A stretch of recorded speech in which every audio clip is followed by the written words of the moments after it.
സ്നേഹം കൊണ്ട് നമ്മൾ കെട്ടിപ്പടുക്കുന്ന ഒരു ലോകമുണ്ട്.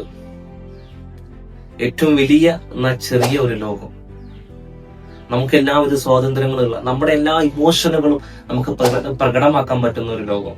നമ്മുടെ സ്നേഹമായാലും ദേഷ്യമായാലും നമ്മുടെ ഡിപ്രഷൻ ആയാലും പോലും നമുക്ക് പ്രകടമാക്കാൻ പറ്റുന്ന ഒരു സ്ഥലം ഉണ്ടെങ്കിൽ അത് നമ്മുടെ ഫാമിലിയാണ്, നമ്മുടെ കുടുംബമാണ്. പക്ഷെ എല്ലാവരും നമ്മുടെ ആഗ്രഹങ്ങളും സ്വപ്നങ്ങളും നേടിയെടുക്കാൻ വേണ്ടിയുള്ള ഈ ഓട്ടത്തിനിടയിൽ മറന്നു പോകുന്നതും നമ്മുടെ ഈ ഒരു കുടുംബത്തെയാണ് എന്നുള്ളതാണ്. പക്ഷെ യാഥാർത്ഥ്യം നിങ്ങൾ മനസ്സിലാക്കണം. നമ്മുടെ ആഗ്രഹങ്ങളും സ്വപ്നങ്ങളും നമ്മുടെ സ്വപ്നങ്ങളെല്ലാം നേടിയെടുത്തതിന് ശേഷം നമ്മുടെ പ്രിയപ്പെട്ടവർ ഇത് പങ്കുവെക്കാൻ നമ്മുടെ കൂടെ ഇല്ലെങ്കിൽ പിന്നെ ആ നേടിയെടുത്തതിനെ കൊണ്ട് നമുക്കൊരു കാര്യമില്ല എന്നുള്ളതാണ്. അതുകൊണ്ടാണ് പറയുന്നത്, ഫാമിലി എന്ന് പറയുന്നത് അത് ഓപ്ഷൻ അല്ല, അത് ചോയ്സ് ആയിരിക്കണം. നമ്മുടെ സ്വപ്നങ്ങളും ആഗ്രഹങ്ങളും എല്ലാം നേടിയെടുക്കാനുള്ള ഒരു ചോയ്സ് ആയിരിക്കണം നമ്മുടെ കുടുംബം എന്നുള്ളത്. സ്പൂൺ റൈസ് കണ്ടിട്ടില്ലേ?